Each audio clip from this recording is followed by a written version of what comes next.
What's up, hockey fans, and welcome to another episode of Dump and Skate Podcast. I'm Jeremy Abdu, and this is my co-host and producer and C-League babysitter, Jeremy Holland. Those are all accurate. 100%. Babysitter is probably the best description.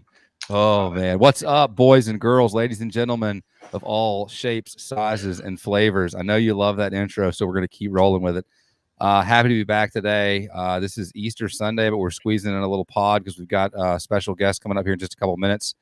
So we'll introduce him in just a minute. But what's the food intake been like today, Abdu? I know you had you were a little delayed getting on because you had a special treat for yourself, right? So it is softshell crab season here, and it's only 2 weeks. It's very short here.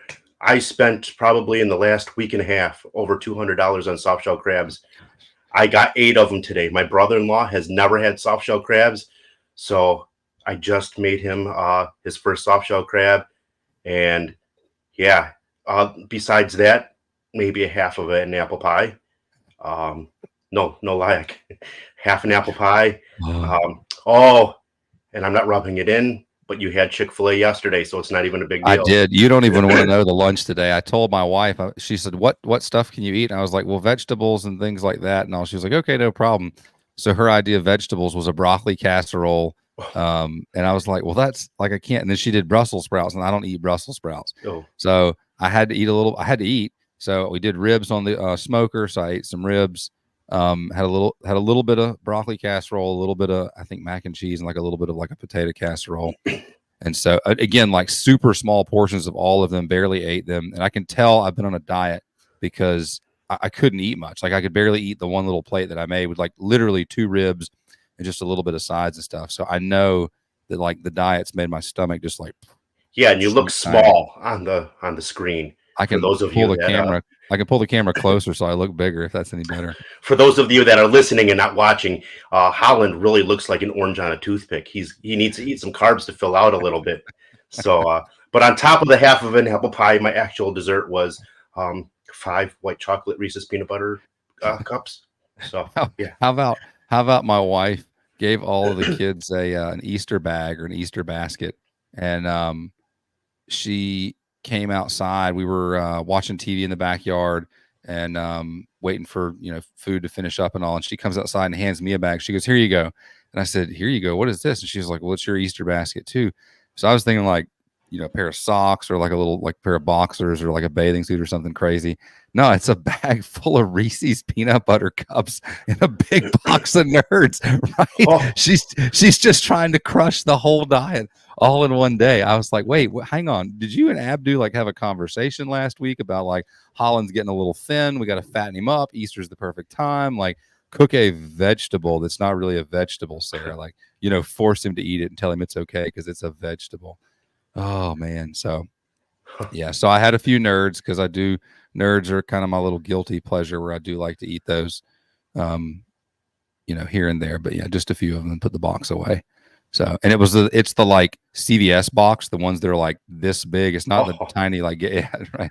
So it better take like 15 days to finish the box or else we'll know something's gone seriously awry. So what flavor? It's like the rainbow looking Nerds. So there is no flavor. It's just like, they all just taste like sugar. Rainbow. So, it's just the box. It's just what the box looks like. But hockey is for everybody. Hockey is for everybody. It's just a box of Nerds. What the heck? Oh man, I know we talked about Frozen 4 stuff, and I know there's a game coming on later today. You gonna There is. I think what is it? It's Quinnipiac and BC, right? There's another one on. Oh, there is another one. Is there another one on? I didn't even pay attention to the second one. Michigan versus Michigan State. It's the Big Ten championship rematch. What time is that one? I think it's 5:30 Eastern time. I'm not sure. It's set to record just in case. Yeah. My brother went to Michigan State. My dad went to Michigan. I have some friends that went to Michigan State. Have some friends that went to Michigan. It's I'm so excited, so nervous. Nice. Maybe they'll win. Maybe they won't win. We'll see. So, well, we got a special guest coming in. Hey, look, man, we can have more time to talk and trash the schools from Michigan later. We got a special guest coming in. They've just hopped in, so we're going to add them into the group right now. Welcome into the show, boys and girls. Oh, on the fly. Our good friend on the fly on the way to the golf course is what he's told me. Our boy Hunter Byram here to talk all things roller hockey with us. Hunter, I don't know enough about your background to give you a proper introduction, so we're just going to ask you to give us a little bit of your bio right off rip. So tell us a little bit about your hockey background. All right, man. Sounds good. Thanks for having me on the show, too. Hockey-wise, I kind of started playing when I was 2 years old. My dad put me on skates right away. I played high school hockey in Connecticut growing up, and then from there played juniors for a year in New Hampshire with the New England Wolves, and then went and played club hockey at Butler. And then from there, I was kind of done, hung up the skates, and somehow found my way into the roller hockey league down here. So it's been awesome. So how did you end up in roller hockey? Because your background is purely ice, right? Yeah, so I had never played any type of roller hockey in my entire life until 2-3 years ago when I moved down here. When I moved to Savannah, I just brought a pair of rollerblades, and I was getting to and from work at a liquor store because I didn't have a job when I moved down here. And Isaac Shore from the league actually bought Pink Whitney from me. I asked him if he knew anything about hockey, and he told me all about the roller hockey league. So I figured, why not try it out? Oh my gosh, how incredible. Isaac Shore is the one that gets the great Hunter Byram involved in the illustrious Savannah Roller Hockey League. What a world to live in. Holy smokes. So were you oh, I'm sorry. No, go ahead. Were you here during the Luke Jones era?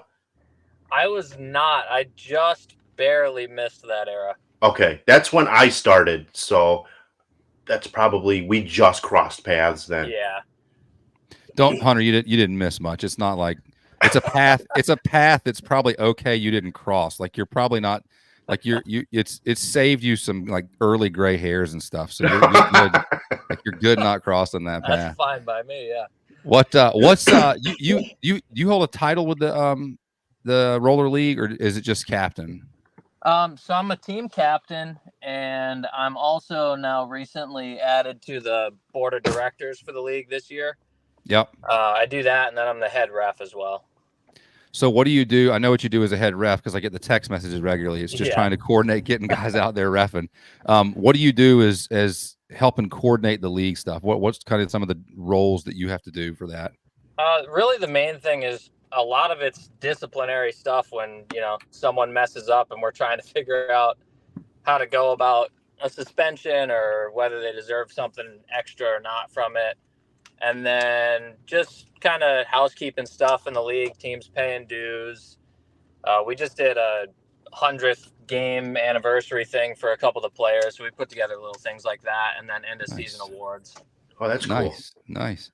And you don't actually input the stats, right? Somebody else puts in the stats, because I noticed when I was looking that there's a certain Hunter Byram that is way up the stats chart, and I'm just making sure that the books aren't getting cooked here. Yeah, no, sadly not me. That's Smoker on that one, but I don't know so how that I should climbed be up the point sheet. So. Oh man, you're way up there, brother, and evenly too. I might add. I think it was like 36 goals, 38 assists, or something. So in two games. That's the crazy part. It's 2 games, right? Yeah. So do real quick. I know you got a golf outing you're headed to, so I don't want to hold you up too long.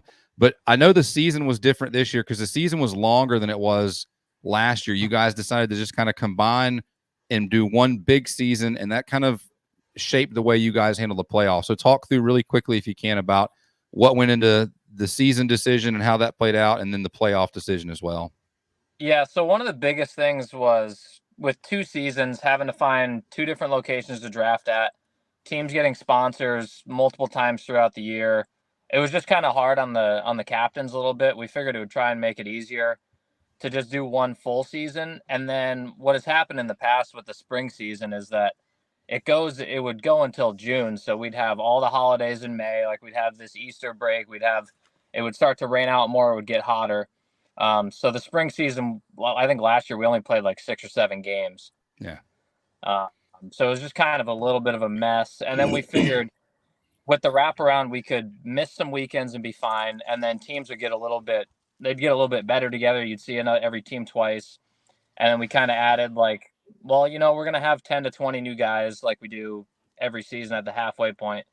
So we figured out a way to go about adding those guys. And I mean, I think it's worked out pretty well. There's obviously a couple teams that have gotten hurt from some of their top guys going out or having to leave town because it's a lot of Army people that play hockey here, so they tend to move around and get shipped out here and there. But I think it's worked out pretty well.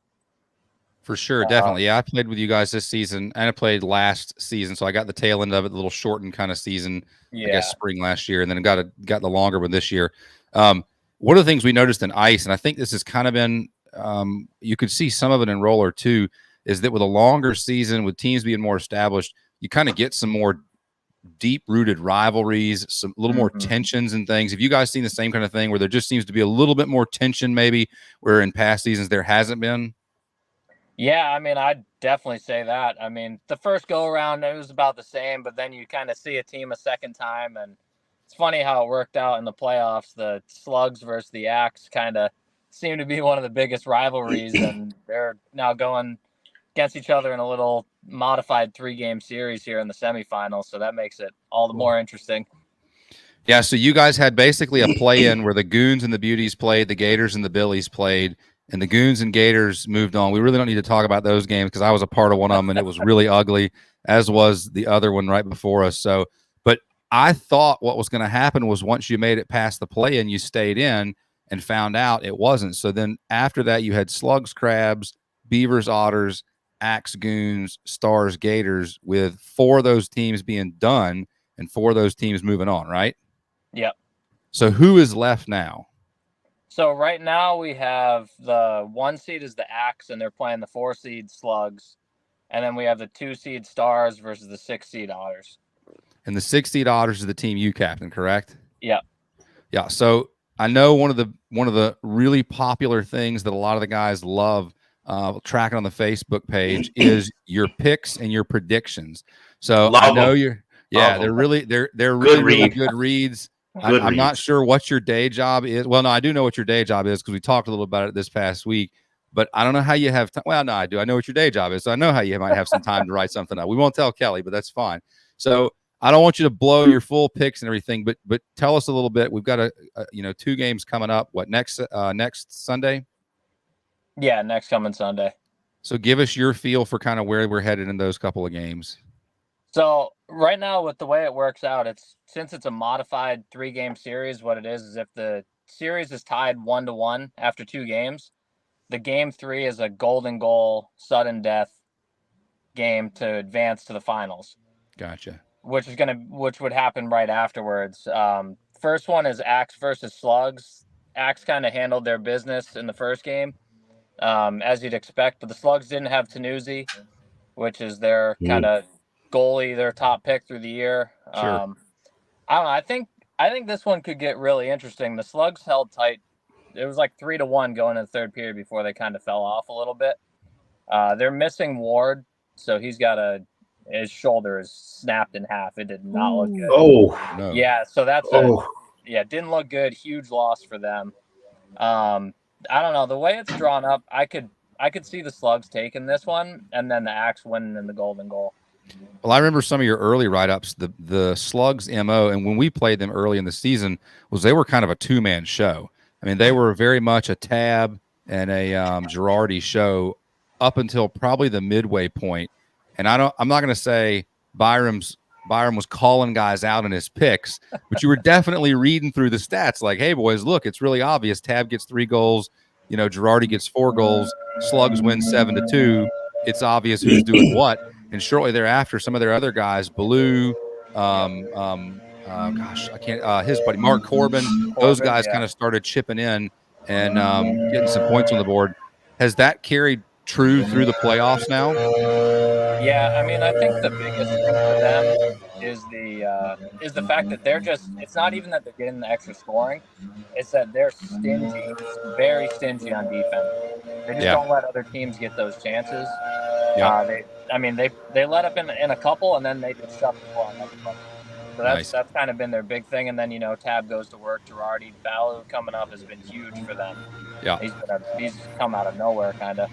Well, the Axe guys are real similar too. They're built as a defensive team with a handful of goal scorers, and they've got a pretty stout goal behind them in Stilly. So they're no slouch. Again, probably fairly evenly built teams the way they're structured and things like that. So yeah, well, that should definitely be a good one. How about your series? What's the read on Otters and Stars? I mean, it's a great series. The last 2 times that we played them, it was a 4-3 game, and then this one was 6-5 in overtime. Yeah. I mean, it could go either way. I'm still kicking myself last third period, and they won in overtime. So I think everybody lost a little bit of sleep over that one. But I mean, it's another one. I'd see it going to a sudden death series here. I mean, I at least hope that it does. But we're gonna have to find the guy with the. We got to find the guy with the leaf blower and unplug it or something. Right? Throw something at him. Holy, is he directly at your car? There's no leaf blower here, so I don't know. Me. Oh, dude. It's my neighbor. Sorry. Throw a rock out. Is it that bad? Is it that bad? Dude, all I could hear. It's pretty loud. Oh God, I'm really sorry. Hey, this mic picks up. At least I know the mic works. I'm so sorry. I can't go yell at him. Holy smokes! Doesn't I was gonna blame Hunter too. As soon as the interview was over, I was like, "It wasn't me. He's at a golf course." I had that planned in my head. I'm like, "Oh, it's totally Hunter." Too late. So what's you guys and the Stars are built a little differently though. Yeah, because so, I mean, we're defensively sound. We're a well-rounded team. Like we got a good core, and the Stars are just high-powered scoring. 100%. If you let Gardner get loose, he's just going to take advantage of everybody. 100%. Yeah, I had the privilege of playing with G last year. A lot of fun to play with the guy because you give him the puck and just kind of sit back and let him do some work. Had to play against him on ice the last 2-3 seasons now, and was chatting up with one of the guys, I forget who, just about his ability to kind of squeeze through tiny holes. Just you think you got him cut low as a D man, you let him get to the outside, and you think I've got him beat. I've got my body on him. And the next thing you know, he comes across you and he's squeezed between you and a 2-foot hole between you and the goalie. And he's going to the far side of the net with the puck. And you're like, what the heck? And so it's just, he is a phenomenal player. He's super, super slippery. So I know you guys will have your hands full for sure with him. So best of luck in that series. I know you don't like calling predictions for your own games. So I think you've done a pretty good job being pretty even-handed, saying, hey, it can go either way. We'll let you be Switzerland on this one. We'll let you play neutral party and just wave the white flag and say, hey, no calls there. Hey, before we let you go, couple more questions really quick. What's your favorite and what's your least favorite thing about being involved? That's my dog, 100%. Sorry.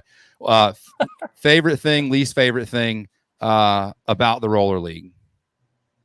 I mean, least favorite thing is definitely the surface. It's terrible. I mean, it's just the first season that I played, it was awesome. It was smooth. You could do whatever you wanted. Now you just avoid half the entire rink at this point. Pretty much, yeah. So it's a half step above an asphalt parking lot, pretty much. Maybe. All right, so what's your favorite thing about the roller league? I mean, it's the camaraderie of the league. There's 120 guys in the league. I feel like I could be best friends with every single person in the league, give or take a couple guys. But it's just it's awesome. I play with all my best friends here. Without this league, I don't know that I would have had a reason to stay in Savannah. I mean, it's lifelong friendships here. Everybody that comes in that's new, that's a hockey guy. I mean, they fit in right away. It's awesome. Will you be playing in the? Why don't I see you at the? Ice hockey, then. That's your background. I can answer that. Wait. I can answer that question for you. It's your fault, Abdu. It's because C League gets the Thursday night games, and Byram is not a C League player, as you can tell from his bio. And the only nights he can do right now are Thursday nights. So next season, for the sole purpose of getting Byram into the league, we're kicking C League and B League off of Thursday nights, and we're going to give it purely to A League. That's fine. You got Byram and Uccello right Uccello here. would come and play. Play on Thursday. Yeah, Thursday night. Yo, those shorts, can they get any tighter? Can those shorts get any tighter? Wait, go back. That guy is packing heat. Putting on the weight, all right. I'm out of hibernation. Hibernation. He's a goalie. What do you expect?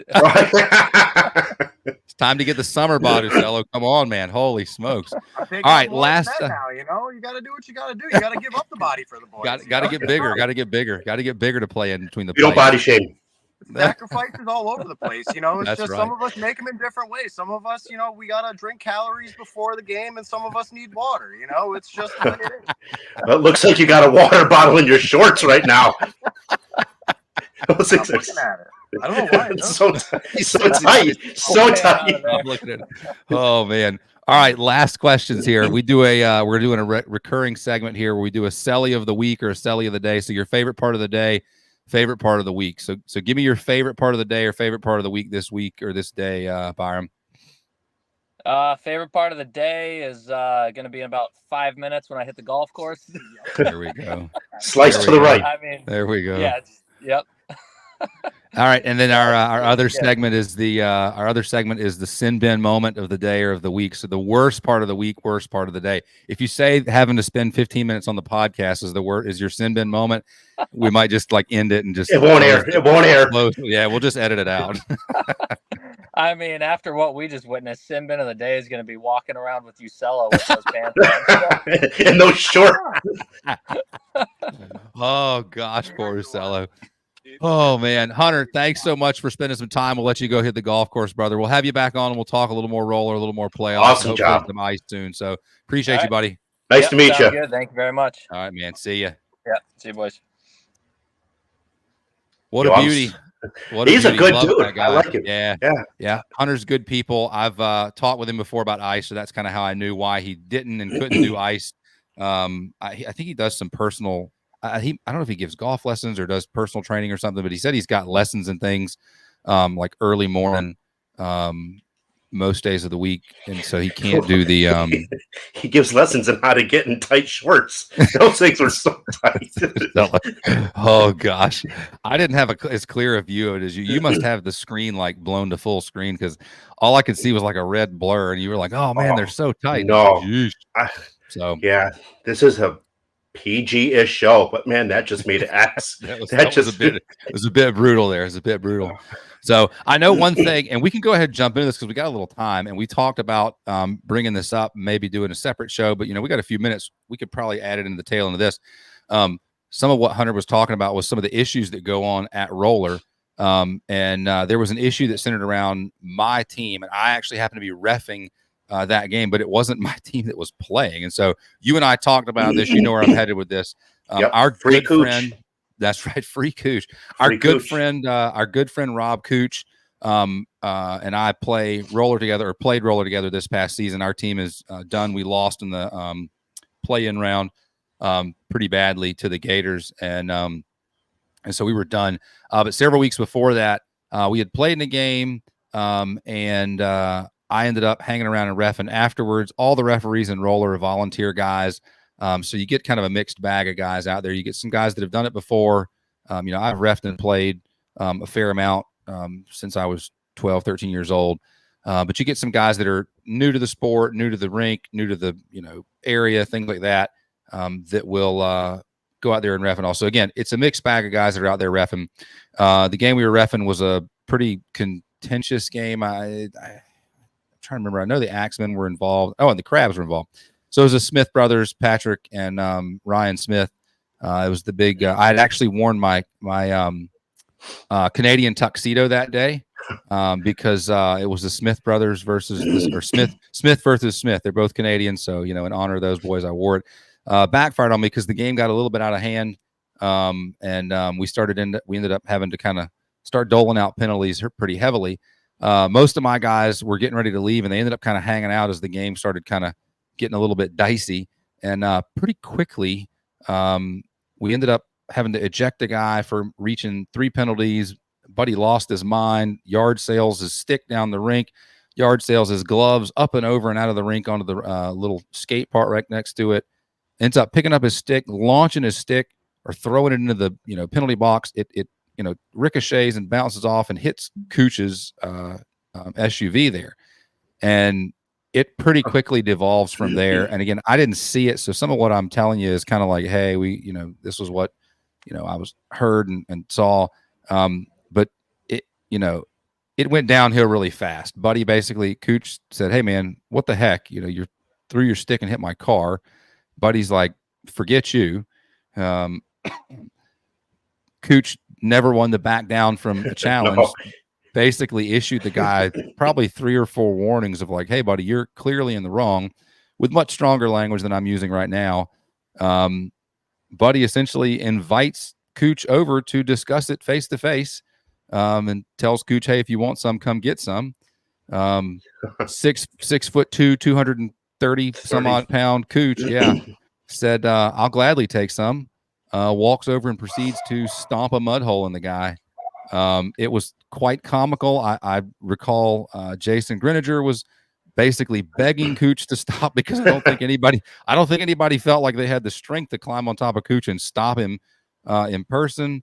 I think somebody told me that Cam Callow jumped on Cooch's back, and all I could think of was like Dora Explorer wearing that tiny backpack, and Cam is the little tiny Dora the Explorer backpack, And so they finally break it up, and it's a huge fallout. Cooch ended up getting, suspended for the rest of the season. The kid that initiated it all, the kid that initiated it all, got I think a 2-game suspension. I think that was probably because they just felt bad because Buddy got his stuff pushed in pretty good. Right. But like his parents were there. They made a big scene out of it. I mean, it was just, and this is a grown adult. This is not like a 12-year-old playing an adult league. So just crazy behavior that escalated that really, should have never escalated to the point where it carried off the ring. Just nonsense. And we've talked about this. Like, come on, you're in a beer league, hockey league. It's an adult league. You've been bounced from a game because you can't keep yourself under control in the rink. Like, shut it down when you leave the rink. Like, just knock it off. If old boy would have just said, "Hey, I hit your car, my bad," it would have just stopped there. Yeah. Own up to it. And then it turns into this. Yeah. And I think that's all Cooch was looking for, was like, "Hey, just say, hey, sorry, my bad. I didn't mean to, launch the stick at your car. I was just mad about what happened on the rink. I'm sorry." But he couldn't do it. I mean, it's just insane. So I don't know, man, just wild. Roller hockey stuff gets kind of wild out there sometimes. And I think that's a byproduct of the league. Like we talked with Hunter, it's a byproduct of, hey, the league's gone on longer. There's some rivalries, and basically the tension in every game just kind of keeps ratcheting up and up and up and up and up until it gets to this point where, oh boy, can't keep his cool. Was that the first roller suspension of the season? Man, Hunter would have been better to answer that question than me. I don't think there were any other ones. I know that was definitely the most extreme one, where it was. Ooh, sorry about that. Yeah, that was definitely the most extreme one, where there was like fighting involved. Yeah, I think that may be the only one. Do you want to get into the ice hockey suspensions, or hold off for another pod? No, we can hold off on those. Yeah, we can hold those for another pod. We'll keep the ice separated for now, because we got there's some ice shenanigans that'll probably take a whole pod to work through. So I think we do that on another one. So all right, feel pretty good about today's. Hunter was a good guest. Love great talking guest. to him. We've had some luck. We had the Sprinces on. Mr. X on the phone call. The Sprinces, which I loved. Well, I'm saying Mr. X because I'll explain why later. And then we had Hunter. We had some really good guests. It can only go downhill from here, I'm afraid. Yeah, you're right. 100%.